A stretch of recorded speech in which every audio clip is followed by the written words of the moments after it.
Well, it wouldn't be a Carolina Weather Group without us starting late. Welcome to the Carolina Weather Group tonight. We are trying to troubleshoot with our guest to get her on tonight to talk a little bit about everything weather with Krissy Hurley. She is the warning coordinator meteorologist in the National Weather Service office in Nashville, Tennessee. So we are working feverishly behind all of this to try to get her on. So while we do that, we're going to fill some air, as David and James know very well how to ad-lib. So Shay is working behind the scenes to try to get her brought onto the show. So we are going to talk about some storms and severe weather that's moving into portions of the southeast, and kind of talk about what to expect over the next few days. So I'm going to toss it up to David right quick, because David, you guys have really not had much to talk about up there, have you? I mean, we've had stuff to talk about, but it's just more of the same kind of deal. It's been a few days warm, a few days cold, a few days warm, a few days cold, and over the past couple of days, well, it's been record-breaking warm with 75 yesterday. Yes, 75 degrees yesterday here in Central Virginia, and 72 degrees again today. And fun fact, today, 72 degrees broke the old record of 71 degrees, which we hit last February 8th, 2015. I've been here since January of 2015. That means in my 3 February 8th dates I've been here, 2 of them have been record-breaking. So I don't know whether to say sorry, Charlottesville, or Central Virginia, or you're welcome. Depends on your point of view. But as we go into tonight, we do look to see some rain roll in from the west, and that rain will be on the colder side, but not super cold, as we're still checking out temperatures at 62 degrees at show right now at 8 o'clock at night. 62 degrees, average high for this time of year, 47 degrees. So yeah, it's been warm here in Central Virginia. But tomorrow, some locations don't get out of the 30s. Yes, there will be some snow showers in our northern counties, in northern Virginia, Maryland, northern Delaware, New Jersey looks to get a good bit of snow, Pennsylvania, and continuing right up into the central portions of New England and beyond. Some locations there could go from the 50s and 60s today to seeing a foot of snow on the ground by tomorrow afternoon and tomorrow evening. So quite the turn of events. I've had a few people ask me what's going on, why is it going from one extreme to the next? And it's like, hey, this is what happens sometimes. Typically, we don't see this kind of extreme temperature variation until March, but hey, weather has been doing weird things as of late. We had an ice storm last February 15th, and then we had tornadoes February 24th. So maybe spring is just trying to get an extra week going here. But if you're not a fan of the cold weather, don't worry. We have 70 back in the forecast here as we get into Sunday afternoon before temperatures kind of plateau in the upper 50s, close to 60 later next week. But if you're looking for snow, I have some bad news for you. Outside of maybe tomorrow morning, it's not likely to happen. Yeah, and I think we could kind of translate that down here into North and South Carolina and Georgia, and maybe, well, not East Tennessee or the mountains, because they get northwest flow events. Mm-hmm. But I really do believe we're starting to wind down our chances to seeing a widespread snowfall event for most parts of the southeast as we kind of transition a little bit ahead of schedule, as you're talking about. We're warmer normally than what we are, and it looks like we're not going to really see any dramatic cold spurts. We may see a day or two pretty cold, but as you look long term, it kind of looks like the warm weather is going to win out over the cold weather. So yeah, I think we've got. I think we is that Krissy? We may have Krissy. Yes. She's there. Yes. Yay! All right. Well, we do have Krissy finally. We finally got the technical issues worked out, so we'll bring Krissy in here in just a second. I know James was working feverishly. So, James, you guys, I had the storms a little bit earlier. The first round is moved through, and we're waiting the second round to come around the 10 to midnight time frame. So, James, in the Charlotte area, you guys are starting to see the storms move into your area now. Yeah, that's right, Scotty. And are you guys getting an echo from me or no? You good? No, we're good. So taking a look at radar scope right now, you can see we've got a line of strong storms starting to move into a southern part of Mecklenburg County, kind of just the northern edge there of South Carolina. Matter of fact, I think I've got a traffic cam pulled up here. There's Scotty's face, but if I go on over to the traffic cam, can't see a whole lot right now. I think we've got a flash of lightning just there a moment ago. So I don't want to talk too long because I know we have Krissy on and we're going to be going over whole lots. But if you are here in the Charlotte area with me or elsewhere, we're going to begin to see some of this rain now moving into western North Carolina, but we got a lot more action back behind it. You can see if I switch radars, quite a good amount of activity in northern Alabama right now, but also still a good amount of activity making its way through Tennessee. So with that, Scotty, I'll throw it back over to you because I'm sure Krissy could tell us a lot more about that. Yes, she can. I do want to kind of make a laughing point here. If you are watching, it is not freezing rain in Belmont as their game. You're not that cold, right? Somebody is imping the wrong report there. They're saying it's freezing rain in Belmont, but that is totally not the case. So anyways, gotta love those apps. But let's throw it down quickly to Shay Gibson, who's in the Charleston, South Carolina area. Shay, tell us about what's been going on the last couple of days since we last seen you, and then we'll go into tonight's show. Well, I tell you, Scotty, we just have mild weather here. I mean, really, we had a couple of days of cool weather, and then we warmed back up. We're really, it looks like we're riding a steady train right into spring at this point. And I know winter's not over yet, and we could still have a couple of cold snaps, but we've already got pollen on the ground. So, we had rain last night and into this morning, and then the pollen was pretty thick in the puddles that I was looking around at. I took a picture earlier, I meant to put it on Twitter, but yeah, that's early. Also at the beaches, another sign of springtime weather is jellyfish. So we had reports, actually pictures of cannonball jellies washing up on Folly Beach, and then today mushroom jellies, which these jellyfish usually only come here when the water temperature is about 67 to about 75 degrees, and then they dissipate. They don't really come after about 75, 76 degrees, and the water temperature is still in the upper 50s. So we know that we're getting a southerly flow, we're getting more Bermuda high activity that's bringing these jellyfish up the coast. Of course, they're not going to live very long because the waters are just too cold for them, but they really thrive in these upper 60s to mid 70s. And we're already starting to see those washing up on the beaches. So, I mean, that's also another sign that sea breeze circulations will be increasing along the beaches as well without the marine layering or the decoupling of winds. So there's just, all the signs for spring right here around the corner already. And in some spots, in some cases, you could almost say it's already here.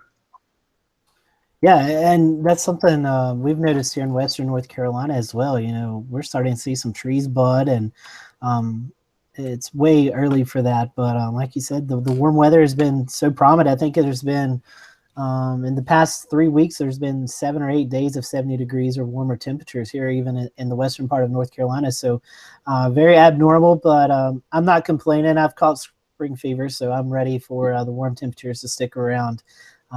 They can keep the snow up north. So very, very thankful for the warm temperatures, and hopefully it'll bring around some rain because we're still slightly in a drought here in Western North Carolina. I know we talked about that a little bit last week, but those drought numbers are still there. So another good month of rainfall, and we should be able to kind of wipe those out. So let's transition to our guest tonight. I know we're a little bit late, but I do want to bring in Krissy Hurley. She is the warning coordinator meteorologist in Nashville, Tennessee. And Krissy, you guys have had an exciting few days as well. Hello. We can hear you, yes. Awesome. Well, thanks for having me today. And sorry about the technical difficulties. I don't know what was going on with that. But what I thought, if y'all have some questions and whatnot, and since we have a little bit of weather going on out in operations, I talked to one of the forecasters, and he said that he would go through some of the things that we look at as far as dissecting the storm and decision making process, as far as whether to issue a watch or warning, an advisory or warning. So just whatever you guys are interested in seeing. It is pretty quiet out there right now because stuff is pushing out of our forecast area, but we do have some things that are in our county warning area that we can show you. So awesome. Whatever y'all So that sounds good. Can you hear us pretty well? Is everything good? Yeah, okay, yeah. Good deal. All right. Well, first of all, maybe before we get into what you guys are doing tonight covering the storms, kind of give us a brief history about, we've been communicating via email, so you've been in some interesting weather offices. So kind of tell us your career so far with the Weather Service, where all you've been, and maybe how you got interested in weather. Well, I grew up in North Alabama, just outside of Huntsville, a little town called Athens. And I have been obsessed with the weather since I was 4 years old. And I just knew I was going to be a meteorologist. There was never, ever any doubt whatsoever that this was what I was going to be doing. And when I was in third grade, so this is going to date me, the Huntsville tornado, November 15th, 1989. A F4 tornado moved through the city. I was in third grade, and it was my parents' wedding anniversary. And I begged my parents, please let me stay home from school. Something bad's going to happen. And really, what I wanted to do is I wanted to sit there and watch Bob Barron and Gary Dobbs and Adrian Gibson all day long on the TV and watch their severe weather coverage. And so, I did, and I saw, the tornadoes, and they were unwarned. And at that age, at 9 years old, I thought, I got to do something. I got to help people. 21 people were killed. And, as a 9-year-old, I think that just struck me. And, my parents turned off the TV once the destruction was being shown on 24/7. And I remember when my parents went to bed that night at like 9:30, I got up and I watched the coverage all night long and stayed up. So, I've been obsessed with weather ever since. And it was my dad who also had an obsession with weather that convinced me that, I could do it. I could do the math and science. And he found the college in my state, University of South Alabama, down in Mobile. And my parents made me stay in state, so I went to the farthest possible college, 6 hours away. And I got a meteorology degree. And what does every good college graduate do when they don't want to get a real job? Well, they go get a master's degree. And I got that from Mississippi State University. I got it in a geoscience kind of as a backup just in case, maybe meteorology, I couldn't get a job or something like that. And, my plan was to get a PhD. I wanted to get a PhD. I was going to do research, I guess. And my plan got derailed. My thesis advisor, Dr. Mike Brown, who's at Mississippi State, he said, hey, don't you live in Birmingham? They have a summer internship at the National Weather Service. And I was like, well, no, but I need a job. And I was like, I just don't know if the National Weather Service is for me. It's I pictured it was kind of like the 1970s black and white FBI, fans going on, skinny black ties. And I just didn't think there were a lot of women in there. And it's pretty close to that. Let me tell you. No, I'm just kidding. So I went over there and I got hired on the spot. And I thought, well, great summer job. This is great. I'm making some money. I can finish my master's degree, maybe teach, and go on to get my PhD. And it turned out to be a full-time job, a student internship. Back in the day, they were called student career experience programs. And, you talk about a person who got extremely lucky and fell backwards into their job. That would be me. And here I am, 15 years later, almost. So I'm like the Doogie Howser of meteorologists is what I like to say. I started when I was 12, totally, because I'm 27 now. But I have worked in 5 National Weather Service offices. Birmingham, Alabama, I was there for almost 5 years. Memphis, Tennessee for 2.5. And then I went to Huntsville, Alabama as a senior forecaster. And I thought, here I am. I'm in my home office. It's where I grew up. I can save those lives. These are my people. And I lasted 14 months. And I decided that my dream job was a warning coordination meteorologist. And I got that opportunity out in Amarillo, Texas, of all places. And I thought, I'm never, ever going to move west of the Mississippi River. They don't have pulled pork and sweet tea out there. And I kind of on a whim, I went out there and I loved it. It was the worst, most terrible weather you could possibly imagine. But it was quite fascinating as a meteorologist. And it gave me things that I didn't have on my resume, like blizzards, dust storms, the Dust Bowl Part 2.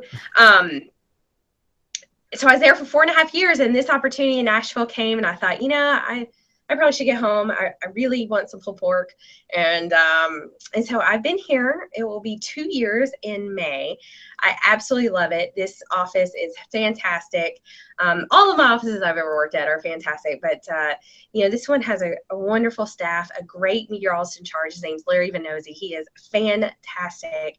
And I couldn't be happier. And a lot of things that we're doing now in the weather service, it's very service oriented, and this office definitely is putting that to the forefront and making these partnerships and building these relationships. So that's a little bit about me, I guess you could say. So I don't, not too much in the personal life. I'm single and I don't have kids. I don't have pets. So I guess pretty much my job is my life and my family and my friends.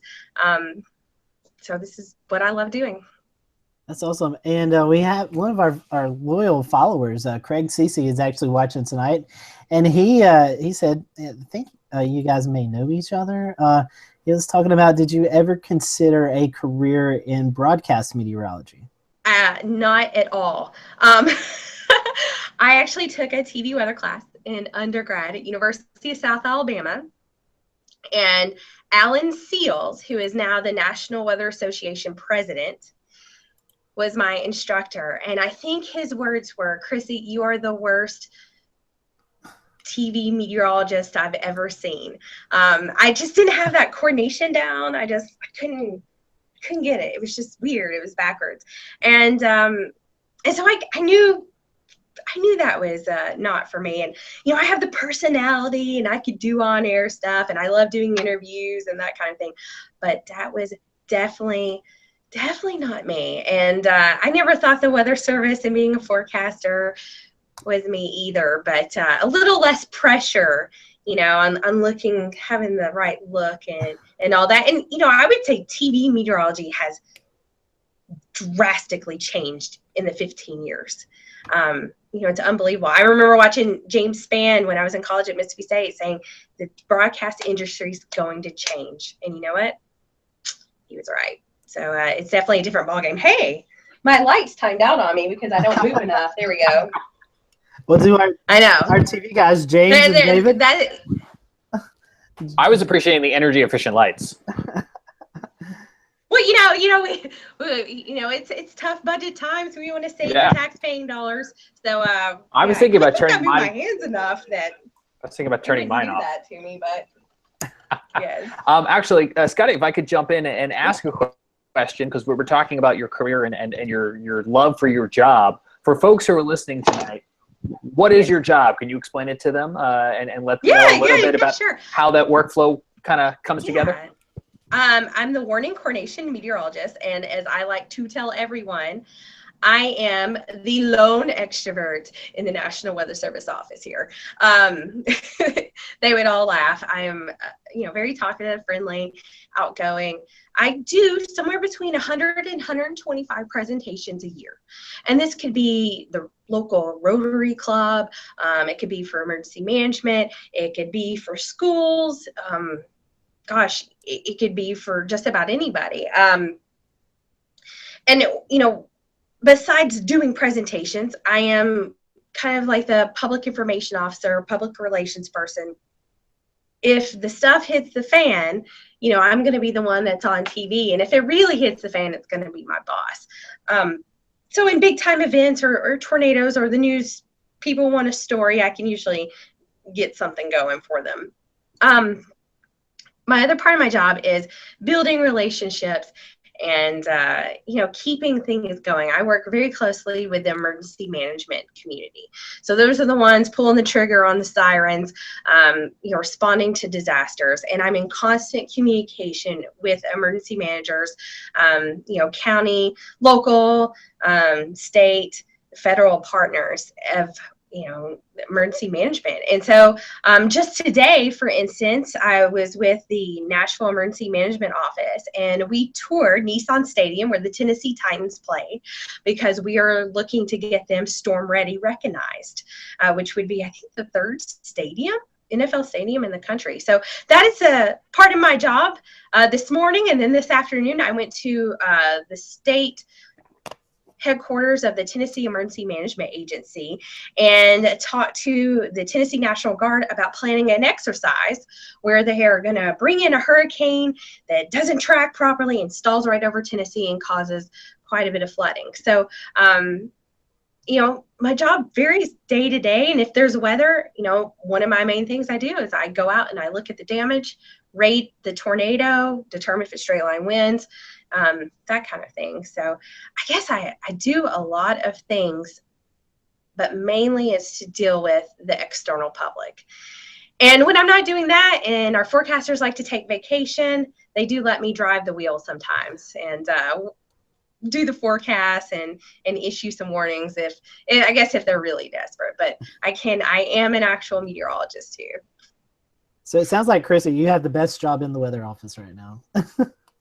I think I do. I'm not responsible for anybody, and I feel like I'm the one that I can lead change. If there's something that our partners really need, or emergency management, they need something, I'm the one that kind of the liaison, tell the forecasters, hey, a little more heads up during this winter weather event. Gosh, that could really help out. Maybe think about issuing that winter weather watch a little sooner or something like that, making decisions quicker. I'm the one that kind of is in their ear, reminding them that we're not issuing products for the National Weather Service. And I think that's kind of what this agency was like maybe 15, 20 years ago. We're not doing it for us. We're doing it for everybody else, the ones that have to make decisions based on what we issue. And I can speak because I do consultant meteorology for some local emergency managements offices here in Western North Carolina, as well as the Charlotte Motor Speedway. So you're talking about the Titan Stadium being storm certified. We're going through the process now of getting Charlotte Motor Speedway storm certified. So, and a lot of people don't realize it's a lot of work for emergency managers, stadium operators. That you have 50, 60,000 people at this place, and if a storm comes through, it's a lot of responsibility. So a very commendable job that you do there to help everyone get prepared. Yeah, I want, Nashville's kind of a unique city because so much is always going on. We have so many tourists, concerts, CMA Fest, Titans, outdoor activities. There's always something going on. And so, the Nashville Emergency Management Office is busy, and if we can help, that's what we like to do. Krissy, I'm wondering if Shay can pop up on the screen for us the radar image that we have up to kind of give folks an idea of what's kind of moving across your state right now. And I'm not sure if it's outside your watch area or not at this point, but I was wondering if you could shine a little light and give an example of kind of how the National Weather Service works, especially on a day where you've got strong weather moving through the region. Yeah, today, yesterday we were dealing with a little bit of weather. Today, as we were going through shift change right around 4, Storm Prediction Center sent out a mesoscale convective discussion. We call them MCDs, SWO MCDs, and to let us know that, hey, this area, prime time for thunderstorms to pop. Some could be strong to severe, and we ended up getting put under a severe thunderstorm watch. And so what we do is we have a conference call with the Storm Prediction Center in Norman, Oklahoma. So I believe us and NWS Huntsville, maybe even NWS Birmingham, Morristown, Knoxville area, are on this conference call discussing what counties to put in the severe thunderstorm watch. And that's really the first step. Once we got the watch out, we have a radar operator who is there, whose sole purpose is to interrogate storms. Now, we cover 38 counties in Middle Tennessee, all the way from the Tennessee River through Nashville metro area up to the Cumberland Plateau. And, it's a big area, maybe for one person to watch if it's really active, so we could segment if needed. But today, storms started firing. we didn't get much in the way of severe weather reports. I came out there and kind of poked around social media and whatnot, and didn't find a whole lot. We got a few reports of pea to maybe dime-size hail in some of these storms, and I got a great picture of a shelf cloud over in Waynesboro, our far southwestern county, this afternoon. But nothing was severe, and mostly it was just strong thunderstorms with some lightning strikes, and there were a few severe thunderstorm warnings in North Alabama, but those storms were a little bit stronger, a little light. I was actually just going to pop those up using the shortcut there. They maybe are no longer active, but you were familiar with the region and familiar with the workflows of a lot of those offices. So are some of those things that you just discussed probably going on or just went on in northern Alabama and maybe elsewhere in the country? Yeah, I was actually one of my best friends. She works in the Huntsville office, and she was working this evening, and she sent me a message, talking about what their storms were doing. I believe they had a severe thunderstorm warning out that included the Decatur, Athens area where I grew up. I got a text message on it because I have alerts for that because my mom still lives in Athens. Just saying that they hadn't got much in the way of reports or anything too significant. Things were moving into a little better stable air and dying off here, but they're just like us. They have a smaller area. They cover 14 counties, and they probably go through the same thing. There's one main radar operator, and even though we're maybe in severe weather mode, our normal routine duties still have to get done. So the aviation forecasts that are due at 5:30 p.m. still had to get issued because planes are still taking off and landing at Nashville International Airport. So, all across, the Alabama offices and Nashville and Morristown, we kept someone over from the day shift 2 hours just to make sure that we got everything covered. We even have to launch a weather balloon every day, twice a day at 5 p.m. So make sure we got all those routine duties done before we handed over the radar to the evening shift. Now, Krissy, I got a question for you. Sorry, Scotty, do you want to go ahead? Well, maybe, because I think this is going to piggyback what she was talking about. I'm sorry, Shay. You were talking about the coordination with the Storm Prediction Center in Norman. Maybe for our followers who are not as weather savvy as some of us are, you guys as an individual office can issue severe thunderstorm watches, or does that come from the Storm Prediction Center? So a lot of questions being asked to us. Does the individual weather offices issue these, or does this come from Norman, Oklahoma? So maybe kind of clarify. Can I answer it both? It is kind of funny how it works. When the Storm Prediction Center wants to issue a severe thunderstorm watch or a tornado watch, they send this thing called a NIMNAT, and I cannot tell you what that even means. It's like some notification message, and that's a clue to the offices in there that we're going to do a conference call with the Storm Prediction Center, and they throw out there what they propose. And if we don't like it, or we want to add counties, we want to take away counties, it's our prerogative. We know our local area pretty well. So, if we don't want to include the Nashville metro area because, if we kept them under, say, a tornado watch unnecessarily, that's going to cost them quite a bit of overtime money when there may be no threat. So we keep that in mind and try to, minimize how many counties are impacted. But we also want to do a good forecast. So we negotiate with surrounding offices. We wouldn't not put in, one county that would make it look kind of weird and funky if it didn't match up perfectly with Huntsville or Louisville or Morristown. So we try to keep it, a consistent flavor, and that makes meteorological sense. So like I said, Storm Prediction Center throws it out there, but, we negotiate and discuss, and most of the time it's spot on. It's what we want. Sometimes, maybe we don't want to go that far north because we don't think anything will happen. So And then you guys, for our followers who are watching, who are asking the question, you guys are responsible for all the warnings that are issued, either severe or That's tornado. correct. Right. Yes. All the advisories and warnings, we are responsible for that. So that severe thunderstorm warning for Tuscaloosa County right there, the National Weather Service office in Birmingham issued that. So.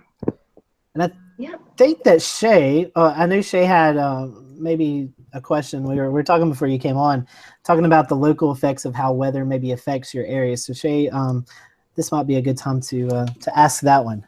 Sure. Yeah. We're primarily lee side of the mountain range with our weather pattern that goes from west to east across the country. Do you see what kind of interesting features do you see in Nashville and in eastern Tennessee that is unique for your area versus being on the lee side? You're on the windward side.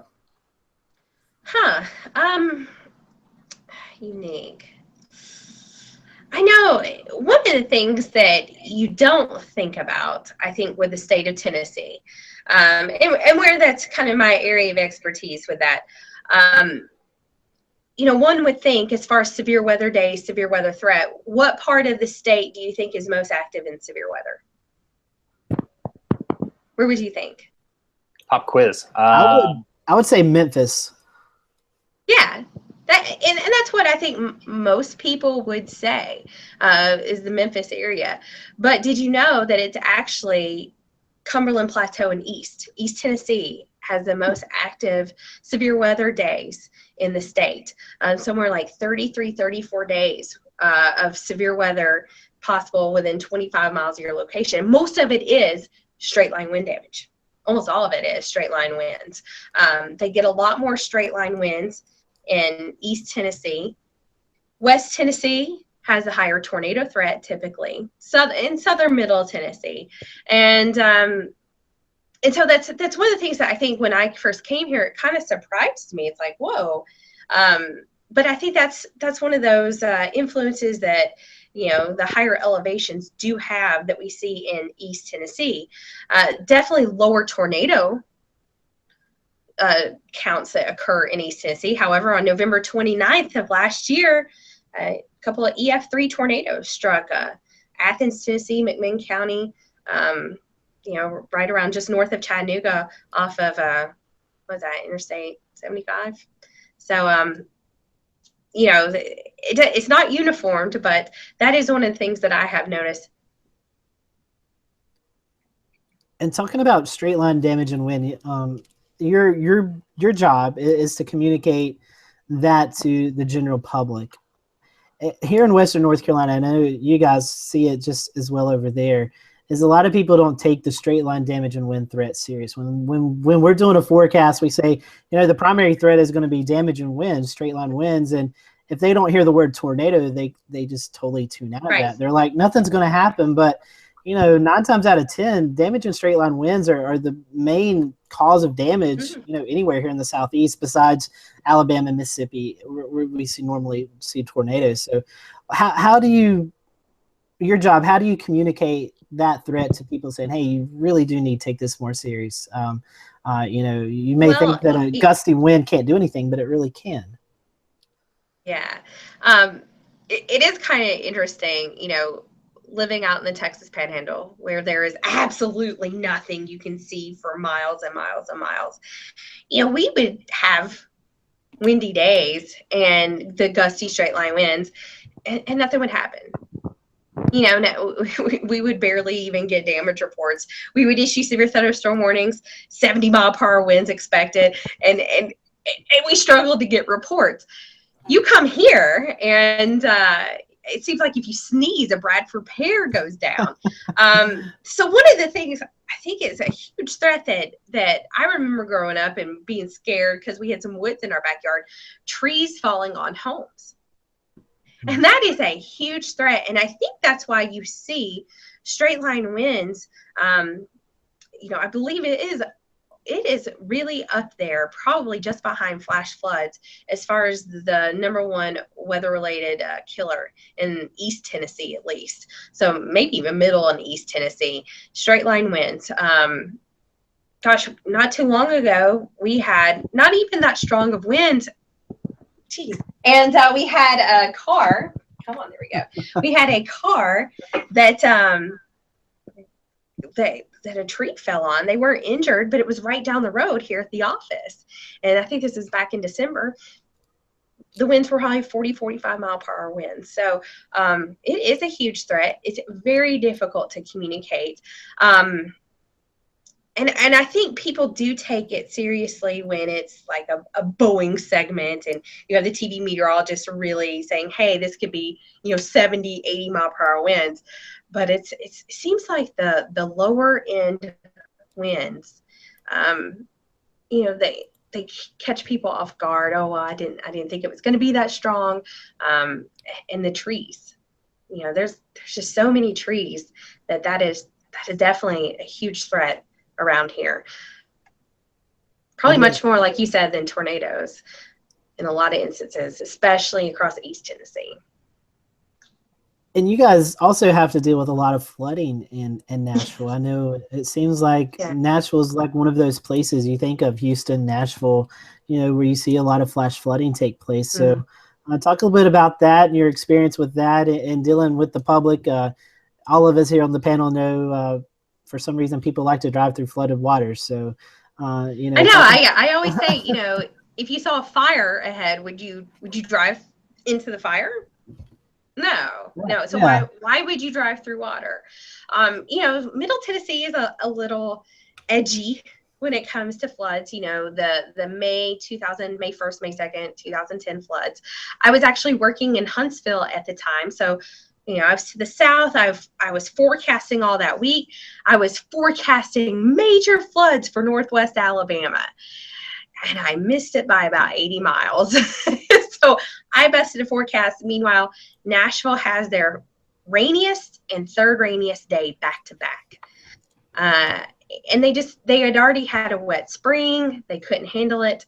And, it's one of those things where I think if you just you can't fathom it unless you walk downtown Nashville, walking in Titan Stadium, the water was all the way up to the first row of seats in the side of the stadium. And that's just, it's mind blowing when you're on the field and you see that. So the water was 7-8 feet high inside the stadium.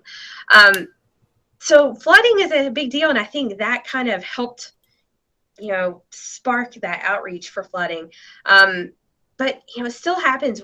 That's probably our number one weather related killer in Tennessee is flash flooding. When we had tornadoes, December 23rd, 2015, we had an EF3, 2 EF2s, and maybe an EF1. So 4 tornadoes, 2 days before Christmas. Moderate risk, big time. We had 2 fatalities in Perry County with the EF2.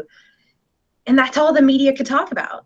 With the 2 fatalities caused by the tornado. It was a mobile home. They didn't take shelter, that kind of thing. What they didn't talk about was that we had 4 people die in flash floods that same day, that same night. Not anything talked about them. So, it's just, it's one of those that got it, and, we kind of brushed it off to the side sometimes. But, my first year here, 2015, we had easily a dozen flash flood fatalities. And most of them were, not making smart decisions, or at night the road was closed. Well, it's not for me, so I'm going to go around the barricade. So it really is a struggle. And so when I give these spawner talks or severe weather safety presentations, I throw in video of people not being very smart. And so everybody starts laughing and giggling and that kind of thing. But I always say, I don't want you on my next video, my next presentation, or I don't want to write a report about you to my regional headquarters, that kind of thing. And when I go do school talks, I tell all those kids, you have my permission to yell at your parents if they drive across a flooded road. So, I think it starts young. Oh, there's a picture right there.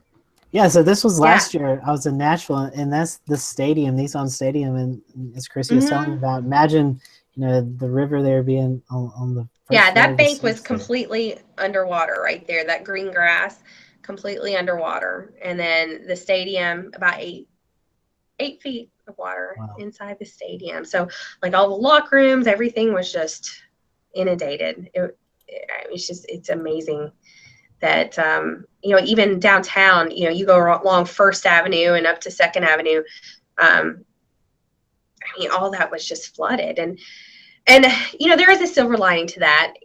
What we saw April 16th, 1998 in Nashville, F2 tornado goes through town, pretty much on the north end of downtown into East Nashville. And we saw a lot of growth and boom from that. What did we see from the floods? Guess what? A lot of growth, a lot of boom. Something like 80 new people move into Nashville every day now. It's insane. So I think there is a silver lining with the disasters. It kind of forces the community to reinvest in itself, so you have to see the positives in that kind of thing. I don't want disasters by any stretch of the matter, but good things do come out of that stuff. Krissy, I got a question for you, and this is something that it's a constant topic of when you have a major event and you're trying to get the word out. Social media seems to spread like wildfire. And how does your office integrate with social media outlets? I know that local weather stations and TV stations do some coverage, but we don't get much national media coverage on immediate events like we used to. So how do you get the word out from Nashville and into other WFOs across the area that, hey, we've got some serious flooding going on or about to occur? And how do you prepare your basically the people in your area, the population, for it? Well, I think we're kind of one of the luckier National Weather Service offices as far as social media. My previous counterpart, the previous warning coordination meteorologist, Tom Johnstone, who is now in Corpus Christi, Texas, he made a friendship partnership with a couple of guys that were running this Twitter account called Nash Severe Weather. And instead of trying to, I guess, compete with them or tell them to stop tweeting about weather, Tom invited them into the office and said, you have all these followers. Here's how you can help us. And so we have a huge following. There they are right there, Nash Severe Weather. They use the hashtag T-Spotter. So like Tennessee Spotter, T-Spotter. And during severe weather events, they are invaluable. In fact, they won the Public Service Award at the National Weather Association meeting in Norfolk in September. These guys are absolutely amazing. I can't say enough wonderful things about them. They cover Davidson and Williamson County, which are the two main counties for Nashville.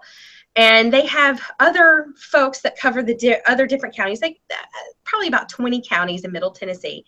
And during severe weather events, instead of us wasting our time going through social media reports, seeing if it's a good report or not, they actually volunteer their time because they're weather nuts and they love weather. And they go through the reports. They make sure that things look good. They're in our NWS chat room. They're typing, they're tweeting back to us, constant communication. They have over, I think, like 85,000 followers on Twitter. Or measly, I think we might maybe have like 14,000. So, I think they've gotten a few retweets by Taylor Swift. So they're reaching way more of Middle Tennessee, Nashville than we can. So we kind of piggyback on them. And they use our warnings, they use our watches, they use our information. But they can do all the things that we can't do, like, funny memes and funny animated GIFs. And, so they have the personality. And these guys, they are a hoot, and they're very active in our local National Weather Association. In fact, one of them's president of it. And like I said, I can't say enough great things. We're one of the lucky ones, whereas I think some forecast offices feel like they're competing with private entities and people who want to help, but they feel like, they're tweeting bad information instead of reaching out to them to form this type of partnership like they probably should. Instead, they kind of feel a little bit of angst, whereas our office has the right kind of attitude, like, hey, this is how you can help us. Oh my gosh, this is great. And they've come with us like, hey, this picture that keeps getting shared on Facebook, that's an old picture. We reverse Google image search. It's from 10 years ago. You know, that's stuff that we don't necessarily have time to do and verify this kind of stuff. These guys are doing it for us. And, you know, I can't imagine working a severe weather event without them. And we're constant communication. And if it's not through social media, they're constantly texting, you know, a couple of us in the office. And so that's kind of how we use social media. We kind of go through them. We have our own accounts, you know, at NWS Nashville and our Facebook page. And then we are also one of the few offices that's getting to test Periscope. But we have way more fans on Facebook. So maybe one day we can test Facebook Live. I think that's fantastic. You know, I do a little bit of that with the Weather Service Charleston here.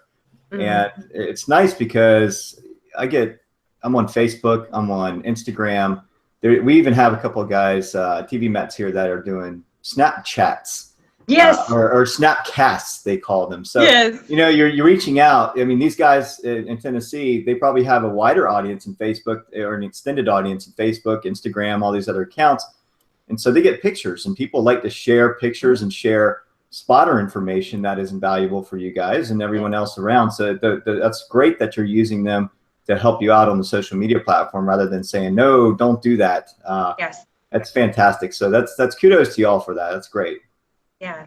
I love the Snapchat thing. I had an emergency manager, I guess, take a picture of a little funnel cloud last summer, and he sent it to me on Snapchat. And I was like, bro, come on, it disappears in 10 seconds. I can't tell you if that's a real funnel cloud or not. Come on. So he instead, he took a video of it and he texted me.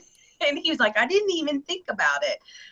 So I always like to make the joke that we should be doing our forecast in Snapchat, because they disappear and no one will know what we said, right?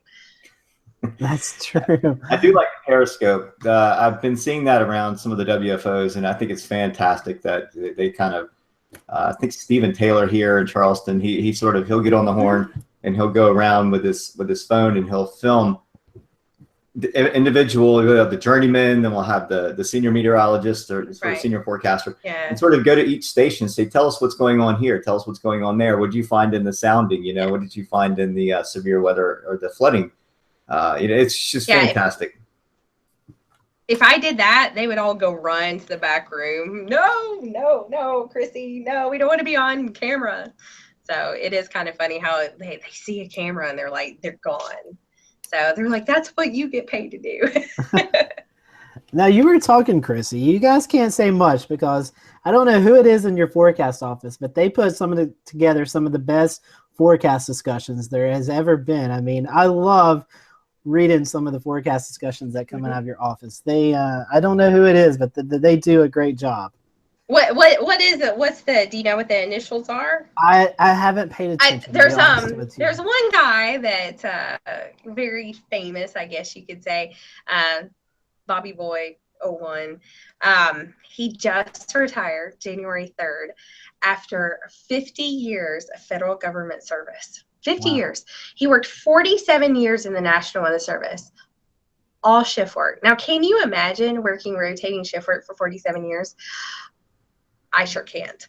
In fact, I have 21 years, 1 month and 1 day, or 2 months and 1 day before I can retire. Not that I'm counting.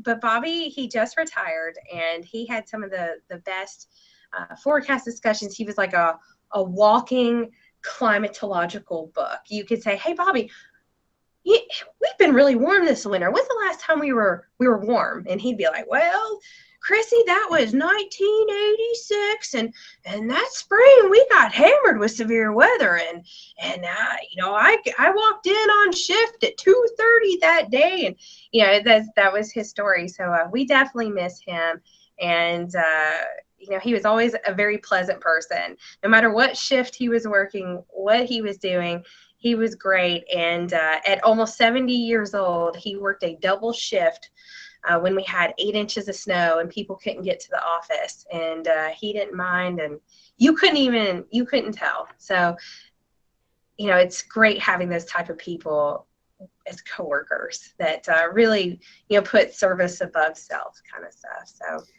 Yeah, he's I mean, definitely missed, and he always gave the media some little tidbits here and there, and La Nina's doing this, so watch for these type of. I mean, he was always doing that kind of stuff. So I know they definitely miss him. it was. For I mean, sure.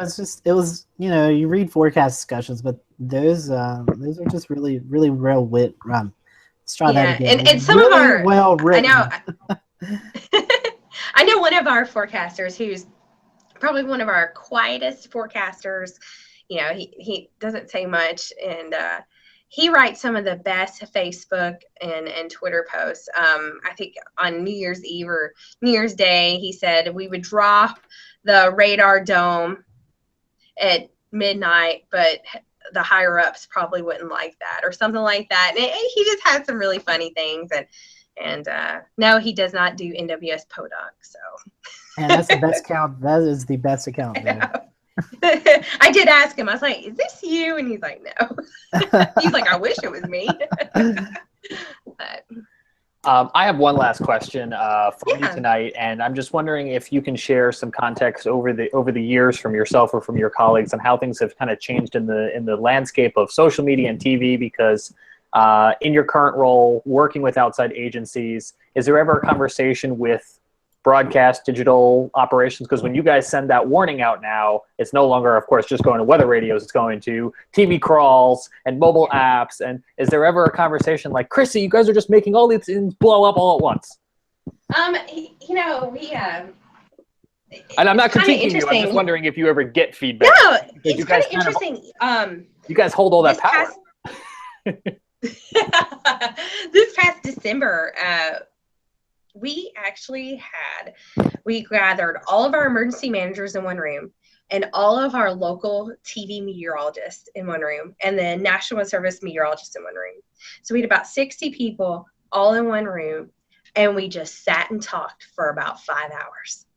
And we talked about how, we could help them, what we could do here, what we need from them. And so it was so great because a lot of the broadcast TV meteorologists did not know exactly what the emergency managers do.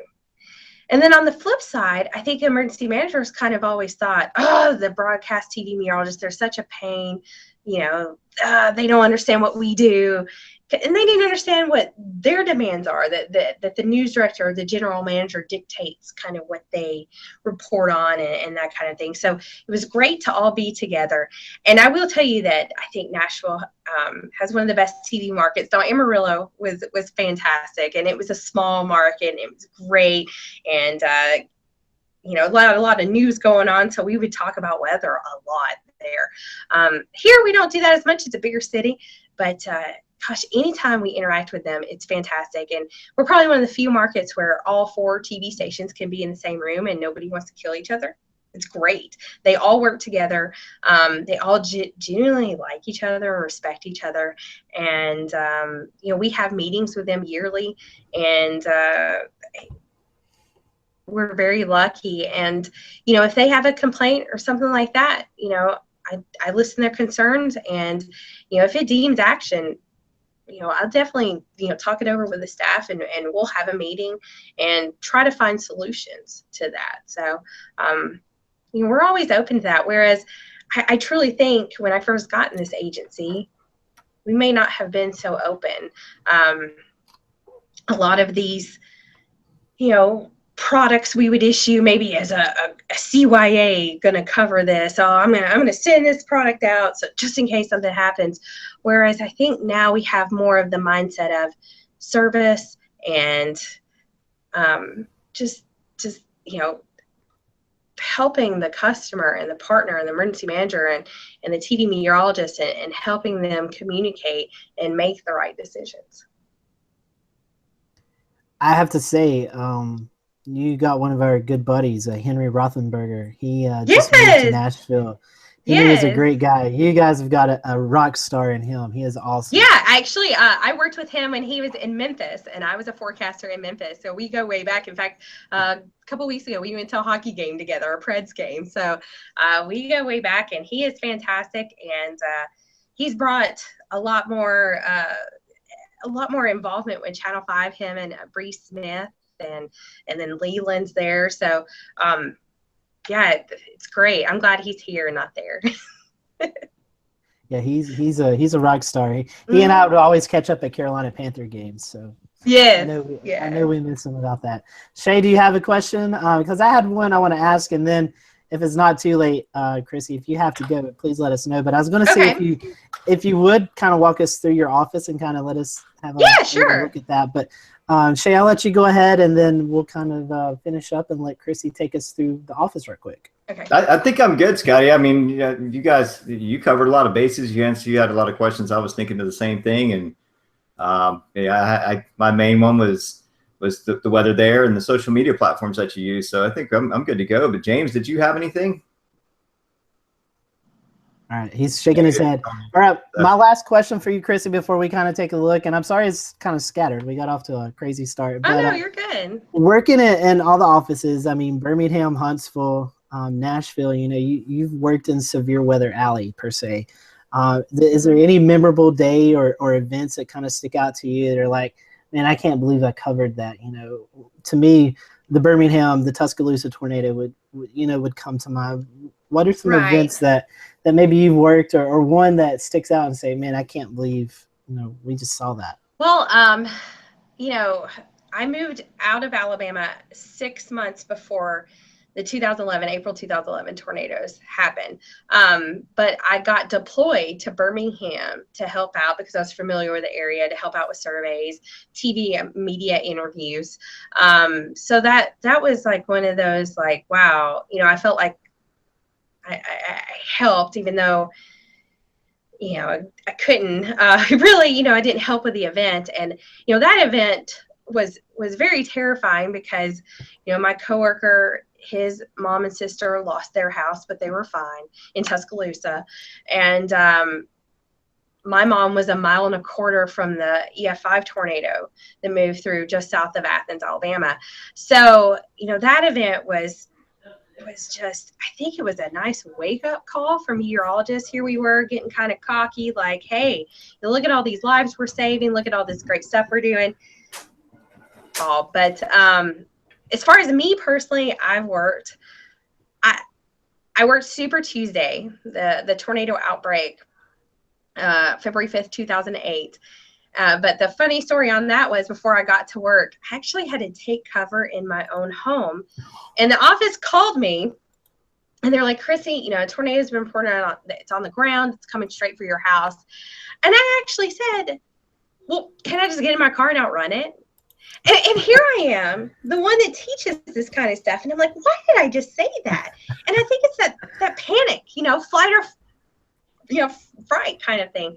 And so I got in the hallway closet, got the cat, got some cash, got my shoes, got my car keys.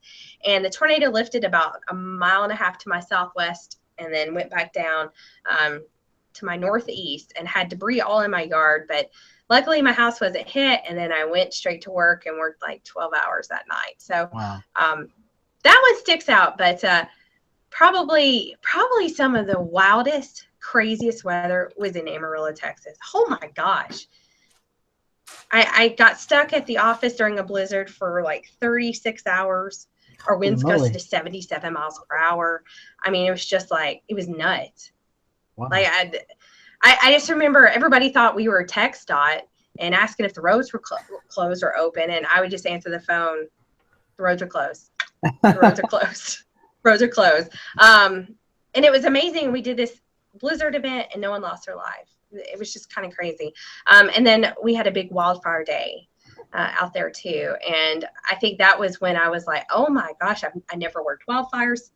There was dust, 1/4 mile visibility. If you could ever imagine driving to work and you have no idea where those fires are, I mean, that is just like, whew, that was one of the scarier ones, because the fire wasn't that far from the office and we could see the black smoke.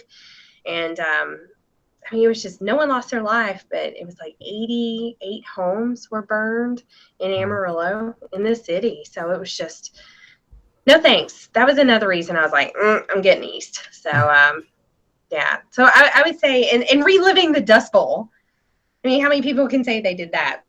We were actually drier in 3.5 years than we ever were in the 1930s. Wow. And they blamed me. So I moved away, and what happened? They got like 37 inches of rain that year. So my first full year there, they got 7 inches. The year I left, they got 37. So I take full responsibility for that. That is crazy. I would say so. Yeah. Yeah. You have the rain. So you want a tour? Yeah, you want if a you tour want of to. the office? Let me see. Okay. Yeah, I can do it right quick. Let me see what I can We've never done this before on our show, so this is a first.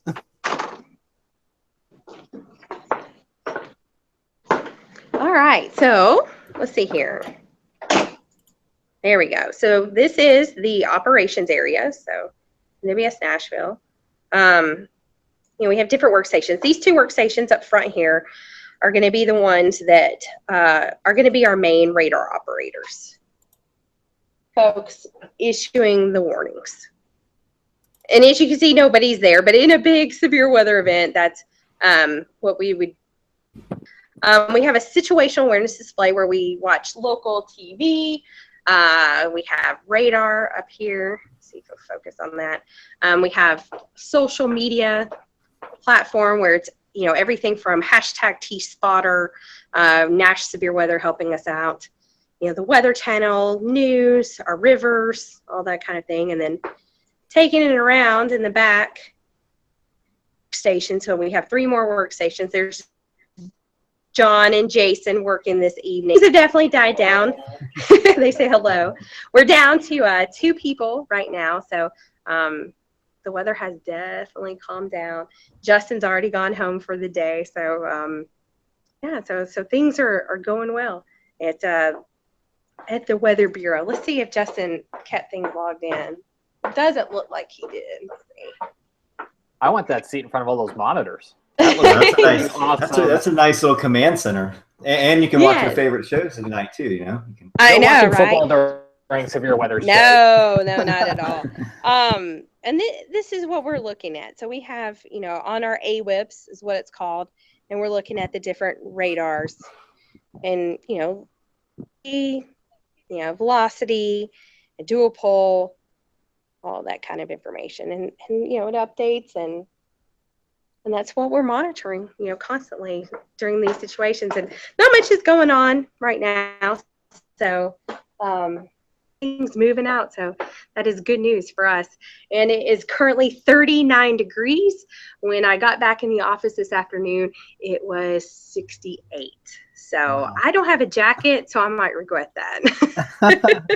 That is a dramatic chill down.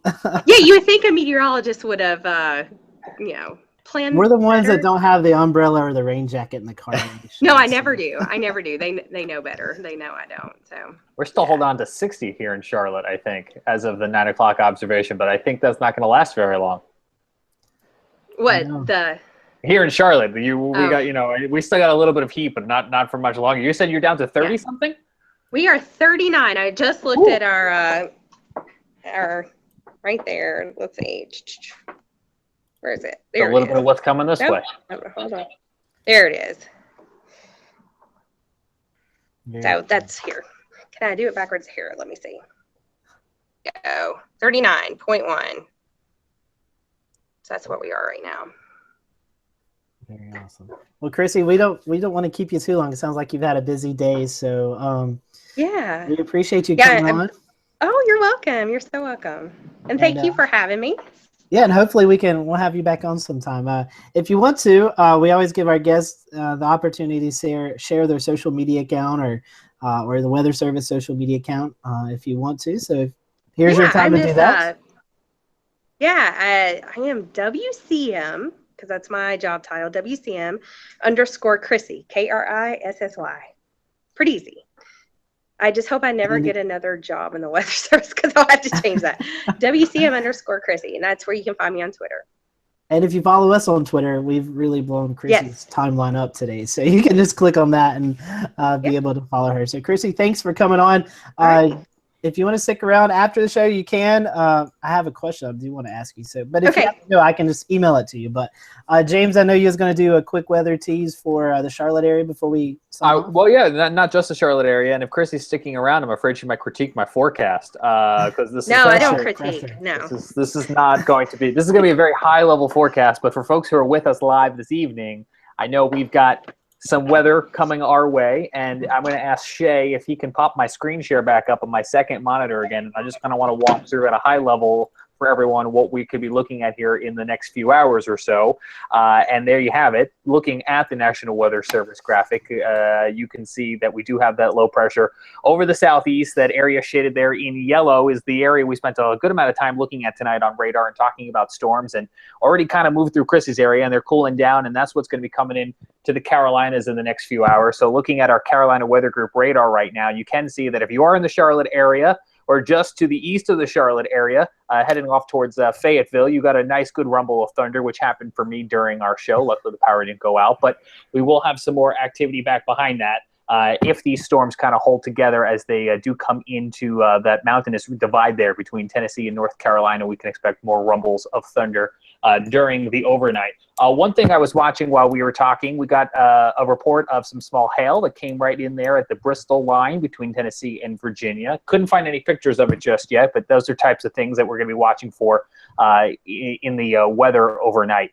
So we talked about this earlier, and here it is. The Storm Prediction Center putting most of the western part of the Carolinas, as well as parts of Georgia, Alabama, and Tennessee into that slight risk.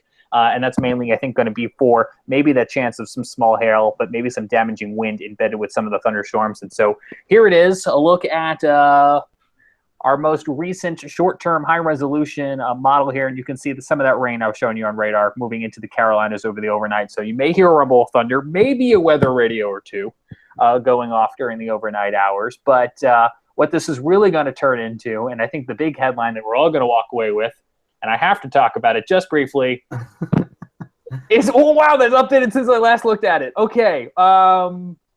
The snowstorm. Wow. The blizzard, That's yeah, really updated. this is the first time I'm seeing 18 in this forecast, so I'm getting taken back by that a little. But we do have a blizzard warning up for Suffolk County, eastern end of Long Island.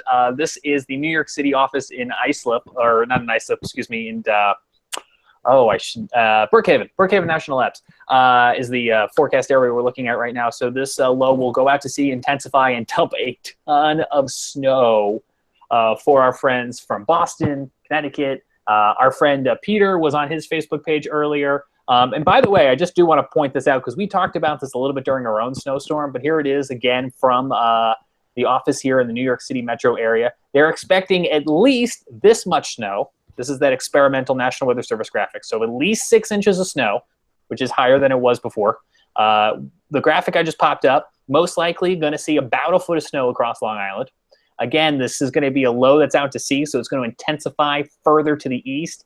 And the kind of worst case scenario could be looking at about 1.5 feet. And what I really do like about these graphics, and again, these are experimental, but and it seemed to kind of have ironed out a bug before, because before I was looking at a range from 4 inches to like 18 inches, and I was like, what are these probabilities? So I would say I'm not much of a betting man, but I would be willing to bet on at least 1 foot of snow in most places, thereabouts. Maybe not quite going with 18, but then again, I'm just playing the numbers game right now and haven't actually looked at this in great depth. But this will be our weather story over the next few days as the Northeast begins to get pounded. Did I do okay? Oh, Krissy walked Yeah, in. yeah. Thank you, James. I must have bored her. Oh, yeah. Yeah, you totally did great. Cool. Yeah. Thanks. Yeah. James, can you go back to SPC convective absolutely. outlook? I want to see what the percentages they have. If you could scroll over the tornado, wind, and hail. There's Okay, so you got a tornadoes small too. percentage. Okay. There's hail, 15%, kind of in that same slight region area. If you're listening on our podcast, this is going to be, again, that western Carolina, northern Georgia, northeastern Alabama, and that far western edge of Tennessee. And here is the hail as well. So maybe we won't get too much of the hail in our neck of the woods, Shay. Gotcha. Thank you. Yeah.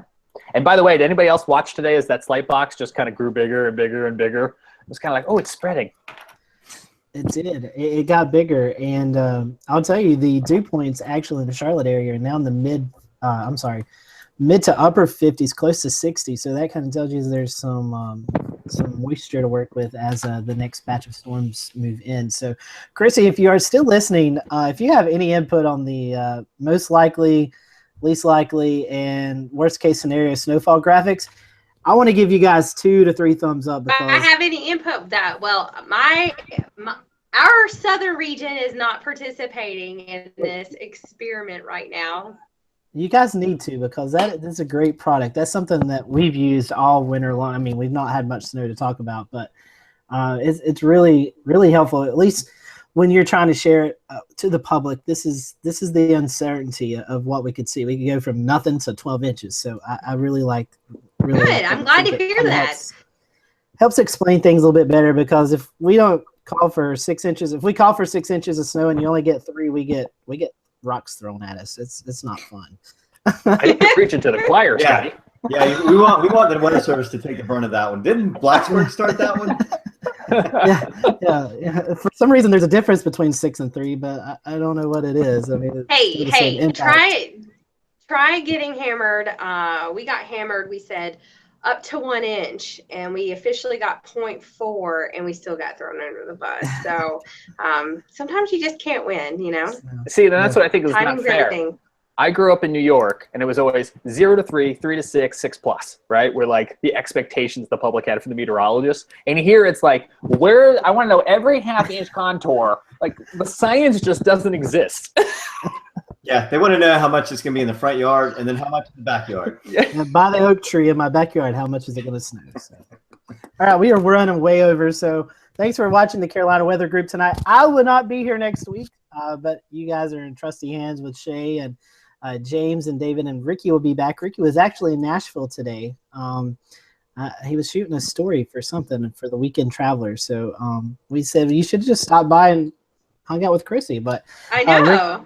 Ricky will be back next week. I will be in Oklahoma City at the National Severe Storm Conference. So I will not be there, but will try to plug in from there. I'm actually going to the Oklahoma City Thunder game Wednesday night. So I'm not sure how much I can plug in, but we have Tim Schmidt on, who is going to be on talking about the GOES 16 satellite that has been launched, and looking forward to seeing some of the first images. So Tim will be on our show next week talking about GOES project. So really looking forward to that. It's going to be a great show, and I suspect that we're going to have a lot of viewers for that show. And we round out the month with Weather Folklore with John Bileski up in Louisville, Kentucky. And there's sirens going by my house now. Scotty, are the police coming for you? Are you okay? I was wondering what's going on back there. That's Scotty's alert ears. He's ding, ding, ding, ding, ding. What's going on? I got to know. Yeah, so that's what's going on here for the next couple of weeks. And then we go into March with several good shows as well. But follow us on our Facebook page or Twitter pages. We'll get that information out to you. So have a great night. Stay safe as the storms move through, and bundle up tomorrow because it's going to be chilly, but warm weather returns for the weekend.